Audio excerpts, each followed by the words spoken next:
தராமல் மத்திய அரசு நெருக்கடி. அரசின் பட்ஜெட் குற்றச்சாட்டு சரியா? தமிழக அரசின் இடைக்கால பட்ஜெட் தாக்கல் செய்யப்பட்டிருக்கு.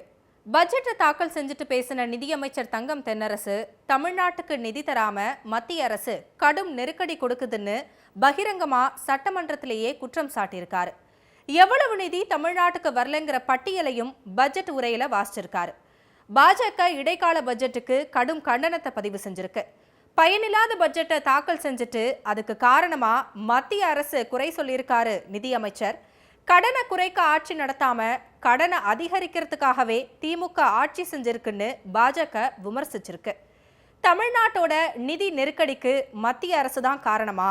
பட்ஜெட்லையும் மத்திய அரசு மேல திமுக அரசு குற்றம் சுமத்துறது சரியா?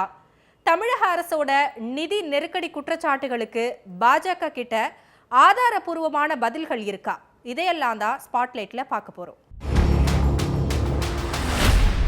2026-27 ஆண்டுக்கான இடைக்கால பட்ஜெட்டை தமிழ்நாடு சட்டப்பேரவையில தாக்கல் செஞ்ச நிதியமைச்சர் தங்கம் தென்னரசு, மத்திய அரசு தமிழ்நாட்டுக்கு கொடுக்காத நிதி பட்டியலையும் நிதி சார்ந்த கொள்கை மாற்றங்களால தமிழ்நாட்டுக்கு ஏற்பட்ட நிதி இழப்பையும் பட்ஜெட்ல பட்டியல் போட்டிருக்காரு. ஜிஎஸ்டி வரி விகிதங்களை சீரமைக்கிற மத்திய அரசோட நடவடிக்கைக்கு பல மாநிலங்கள் எதிர்ப்பு தெரிவிச்சும் அதை அமல்படுத்துறதுனால நடப்பு ஆண்டுல மட்டும் 9600 கோடி ரூபாய் இழப்பு ஏற்படும்னு பட்ஜெட்ல தெரிவிக்கப்பட்டிருக்கு. மாநில அரசோட கலந்தாலோசிக்காம ரிசர்வ் வங்கியில இருக்கிற மாநில அரசோட கணக்குல இருந்து ஜிஎஸ்டி வரி வருவாயில இருந்து 1709 கோடி ரூபாயை மத்திய அரசு பிடித்தம் செஞ்சதால மாநிலத்தோட நிதி நிலைமை பெருசா பாதிக்கப்பட்டதா நிதியமைச்சர் தன்னோட பட்ஜெட் உரையில குற்றம் சாட்டியிருக்காரு.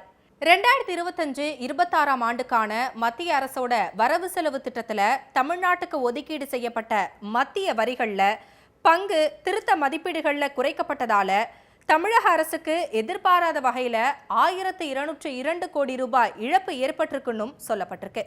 அது தவிர மத்திய அரசு நிலுவையில இருக்கிற உத்தரவாதங்கள்ல 5% உத்தரவாத மீட்பு நிதியத்துக்கு மாத்தணும்னு எந்த முன்னறிவிப்பும் செய்யாம விதிச்ச நிபந்தனையால அரசுக்கு 3087 கோடி கூடுதல் செலவு ஏற்பட்டுச்சுன்னும் ஒரு புள்ளி விவரம் பட்ஜெட்ல குறிப்பிடப்பட்டிருக்கிறத பார்க்க முடியுது.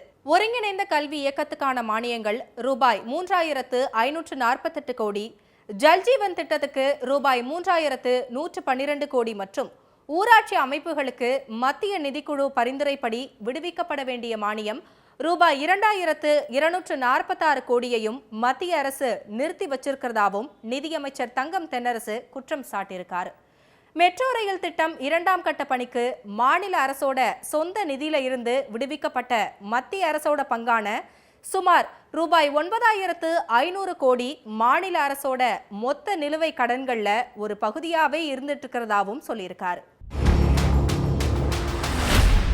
கடந்த 2023-24 ஆண்டுல சிஏஜி அறிக்கைப்படி 1540 திட்டங்களுக்கு ஒதுக்கப்பட்ட 14808 கோடி நிதியை செலவு செய்யாம தமிழக அரசு வீணாக்குனுச்சுன்னு குற்றம் சாட்டுற பாஜக 2023-24 நிதியாண்டுல வசூலிக்கப்பட்ட மின்சார வரி ரூபாய் 1985 கோடியில 507 கோடி தமிழ்நாடு மின் உற்பத்தி மற்றும் பகிர்மான கழக நிறுவனத்தோட ஒருங்கிணைந்த நிதியில சேர்க்காம அதை வேற திட்டங்களுக்கு திமுக அரசு திருப்பினது ஏன்னும் கேள்வி எழுப்பியிருக்கு.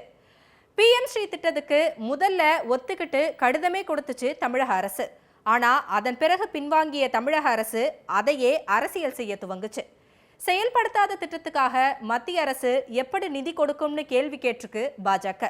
பேரிடர் நிவாரண நிதியில இருந்து சென்னை வடிகால் பணிகளுக்காக 5000 கோடி ரூபாயை மத்திய அரசு கொடுத்தும் மழை காலத்துல சென்னை இன்னும் வெள்ளக்காடாதான் இருக்கு. கொடுத்த நிதியை எப்படி செலவிட்டீங்கன்னு தமிழக அரசுக்கு மத்திய நிதியமைச்சர் நிர்மலா சீதாராமனே கேள்வியை முன் வச்சிருக்காங்க. ஜல்ஜீவன் திட்டத்துக்கு நிதி தரலன்னு சொல்ற தமிழக அரசுக்கு மத்திய அரசு ஒதுக்கின நிதி ஊராட்சி அமைப்புகளுக்கு சரியா போய் சேரலன்னும் ஆக்கப்பூர்வமான திட்ட முன்னெடுப்புகளை திமுக அரசு எடுக்கலங்கிற பாஜக குற்றச்சாட்டும் கவனம் பெறுது. ஒரு மாநிலத்துக்கு திட்டங்களுக்காக மத்திய அரசு கொடுக்கிற நிதியையும் தாண்டி வரி வருவாயில 32% மாநிலங்களுக்கு மத்திய அரசு ஒதுக்கீடு செஞ்சுட்டு வர இது போதாதுன்னு தமிழகம் உட்பட பல மாநிலங்கள் மத்திய அரசை வலியுறுத்த அது 42% உயர்த்தப்பட்டுச்சு. இதனால மாநிலங்களுக்கு கூடுதல் நிதி கிடைச்ச நிலையில தமிழ்நாட்டுக்கு மட்டும் வழக்கத்தை விட குறைவாவே கிடைச்சது. காரணம், வளர்ச்சி அடைந்த மாநிலங்களுக்கு இந்த நிதி ஒதுக்கீடு குறைவாவே ஒதுக்கப்பட்டு வருது. மக்கள் தொகை அடிப்படையில் ஒதுக்கப்படுற இந்த நிதியை மாநிலத்தோட தொழில் வளர்ச்சி அடிப்படையில் ஒதுக்கணுங்கிற கோரிக்கையை பொருளாதார நிபுணர்களே முன் வச்சுட்டு வராங்க. கூடவே வரி வருவாய் நிதி பகிர்வை 50% ஆக்கணுங்கிற கோரிக்கையும் வலுத்துட்டு வருது. எதிர்க்கட்சி ஆளும் மாநிலங்கள்னு தரம் பிரிக்காம எல்லா மாநிலங்களுக்கும் சமமான நிதியை ஒதுக்கி மாநில வளர்ச்சிக்கு மத்திய அரசு உதவினாதான் அது இந்திய பொருளாதாரத்தை உயர்த்துங்கிறது தான் எல்லாரோட எதிர்பார்ப்பா இருக்கு.